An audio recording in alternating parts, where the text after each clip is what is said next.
کیفیات کو جمع کر لیجئے۔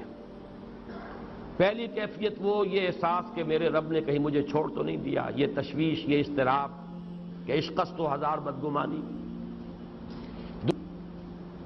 دوسرا احساس یہ کامیاب ہو سکوں گا، اتنا بڑا بھاری بوجھ اٹھا سکوں گا، کیا یہ اس مشن، اس کی ذمہ داری میں ادا کر سکوں گا، یہ دوسری تشویش ہے۔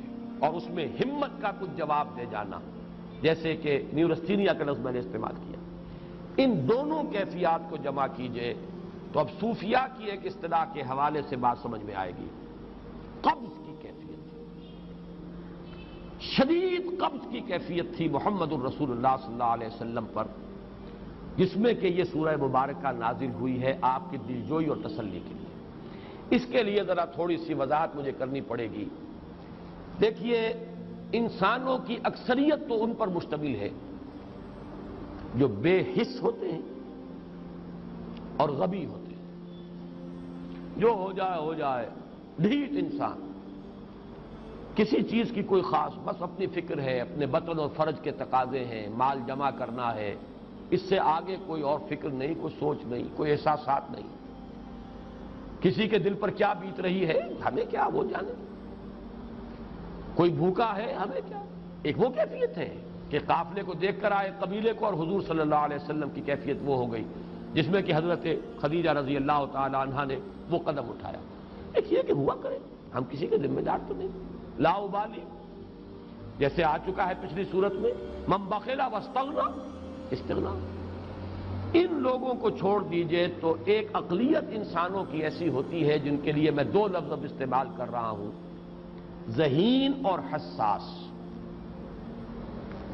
ذہین اور حساس لوگوں میں قبض اور بسط کی کیفیت، یہ مختلف سائیکلز ہیں جو آتی رہتی ہیں۔ کبھی طبیعت میں پشمردگی ہے، دل بجھا ہوا سا ہے، کچھ نا امیدی سی ہے، خود اپنے اوپر اعتماد کی کمی محسوس ہو رہی ہے، مجھ میں صلاحیت نہیں ہے، میں کچھ نہیں کر سکتا، اب تک جو کچھ کیا بھی ہے، امنگ بھی ہے، امید بھی ہے، روشن پہلو نظر آ رہے ہیں۔ قبض کی کیفیت میں تاریک پہلو نظر آتے ہیں، مایوسی کے پہلو نظر آتے ہیں، پیسیمزم کی کیفیت۔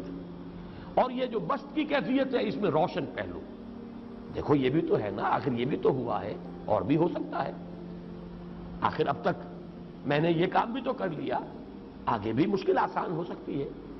یہ دو کیفیات ہیں قبض اور بسط کی، جن کو کہ صوفیاء کرام نے یہ اصطلاحات، یہ عنوان دیے، قبض اور بسط۔ جتنی انسان کے اندر حساسیت کی کیفیت زیادہ ہوگی، ذہانت زیادہ ہوگی، اتنا ہی یہ جو ویوز ہیں اس کی ایمپلیٹیوڈ زیادہ ہوتی ہے۔ کم ذہین انسان ہے، کم حساس ہے، آئیں گے تو صحیح ہے، لیکن یہ کہ وہ ویو جو ہے اس کا ایمپلیٹیوڈ جو ہے اس کے اندر اوپر اور نیچے کی کیفیت زیادہ نہیں ہوگی۔ لیکن جتنا یہ معاملہ بڑھتا ہے، یہ جو ویو ہے اس کی ایمپلیٹیوڈ بڑھتا چلا جاتا ہے۔ لیکن نارمل انسان کا معاملہ یہ ہے کہ یہ حدود کے اندر رہے، اسی کی ایک کیفیت جو ہے ایب نارمل جب ہو جاتا ہے، یہی ہے جو جدید ہماری جو سائیکولوجیکل میڈیسن ہے اس میں اسے مینیکس ڈپریسو سائیکوسس کہا جاتا ہے۔ مایوسی ہوئی تو اتنی ہوئی کہ جیسے کمر ٹوٹ کر رہ گئی، اور اسی ڈپریشن میں ہوتی ہیں خودکشیاں، خودکشی کر جاتا ہے، ڈپریشن۔ کچھ روشن پہلو نظر ہی نہیں آ رہا، کوئی امید کا پہلو نظر ہی نہیں آ رہا، کوئی صورت نظر نہیں آتی، کوئی امید بر نہیں آتی، کس طرف جاؤں، کدھر دیکھوں، کسے آواز دوں، اے ہجوم نامرادی دل بہت گھبرائے ہیں۔ اور جب آدمی محسوس کرتا I can't face these realities، he commits suicide۔ یہ اور جب کیفیت ہوتی ہے انشراح کی تو آدمی خوب بھاگ رہا ہے، دوڑ رہا ہے، امنگ ہے، محنت ہے، دوڑ رہا ہے، امیدیں ہیں، اب ہر چیز کا روشن پہلو نظر آ رہا ہے۔ عجیب ہے یہ۔ اصل میں مجھے کچھ تجربہ بھی ہوا ہے، ہمارے خاندان میں بھی یہ مرض موجود رہا۔ میرے والد مرحوم کافی طویل عرصے اس مینیک ڈپریسو سائیکوسس کے مریض رہے۔ کچھ ہوتا ہے یہ معاملہ، ویسے بھی شاید ہمارا خاندان جو ہے اس کیٹیگری میں آتا ہے جس میں ذہانت نسبتاً کچھ زیادہ ہے، حساسیت بھی نسبتاً کچھ زیادہ ہے۔ یہ دوسری بات ہے کہ کوئی شخص جو ہے یہ فلسفے کے طور پر اختیار کر لے کہ اپنے آپ کو ڈھیٹ بنا لینا ہے، یہ فلسفہ بھی بن سکتا ہے، لیکن یہ ہے کہ اگر آدمی چھوڑ دے اپنی طبیعت کو تو یہ دونوں کیفیات آتی ہیں۔ انہی کیفیات میں اگر یہ جو اپورڈ اینڈ ڈاؤنورڈ موومنٹ ہے یہ ایک حد سے نکل جائے تو یہ بیماری ہے، مینیک سائیکوسس، مینیک ڈپریسو سائیکوسس۔ اس میں جب آدمی ہوتا ہے وہ اپر کیفیت میں تو اس کے اندر بڑی عظیمت ہے، روشنی ہے، امید ہے، لوگوں سے گفتگو کر رہا ہے، حق بول رہا ہے، خوب جو ہے محفل کے اندر، اب وہ محفل میں اسے دلچسپی محسوس ہو رہی ہے اور اسے ہر چیز کا روشن پہلو نظر آ رہا ہے، خود اپنے وجود کا بھی روشن پہلو، دوسروں کے وجود کا بھی، دوسروں کی بات میں سے بھی وہ اچھا پہلو تلاش کریں گے، وہ برا پہلو تلاش نہیں کریں گے۔ جب دوسری کیفیت ہے ڈپریشن کی، ہر ایک کی بات میں کوئی برائی نظر آئے گی، کوئی اس کی نیت کا فطور ہے، کوئی فساد ہے، کوئی یہ جو ہے بدنیتی کے ساتھ یہ بات کر رہا ہے، کوئی خیر کہیں ہے ہی نہیں، برائی ہی برائی ہے، مایوسی ہی مایوسی ہے، بدلی ہی بدلی ہے۔ یہ ہے در حقیقت وہ کیفیت، اس کو غالب نے بہترین انداز میں تعبیر کیا ہے۔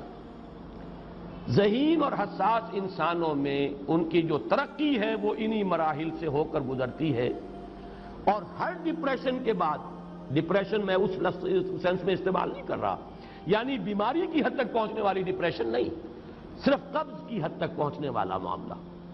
ہر قبض کے بعد جب بست آتا ہے تو آگے ترقی ہوتی ہے، جس کو آپ کہتے ہیں بائی لیپس اینڈ باؤنڈس، آدمی جو ہے چھلانگ لگاتا ہے، گویا کہ ایک درجہ جو پہلے تھا اس سے آگے درجہ انسان کا جو ہے اس سے بلند تر پوزیشن پر انسان پہنچتا ہے۔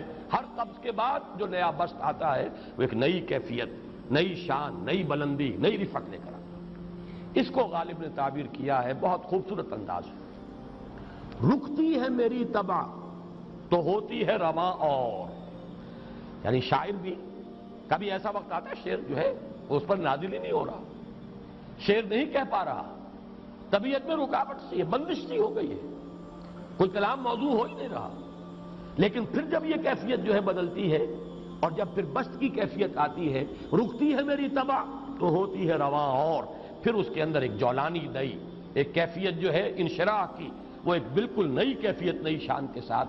یہ ہے وہ معاملہ جو ان آیات مبارکہ کے پس منظر میں ہے۔ اسی لیے اب میں آپ کو اس کا حوالہ دے رہا ہوں، تفسیر مظہری میں قاضی ثناء اللہ پانی پتی رحمت اللہ علیہ نے بہت عمدہ بات فرمائی ہے کہ حالت قبض اگر کسی شخص پر طاری ہو تو اس حال میں اکسیر کا درجہ رکھتی ہے یہ سورہ مبارکہ، اس لیے کہ یہ نازل ہوئی ہے محمد الرسول اللہ صلی اللہ علیہ وسلم پر اسی حالت قبض میں۔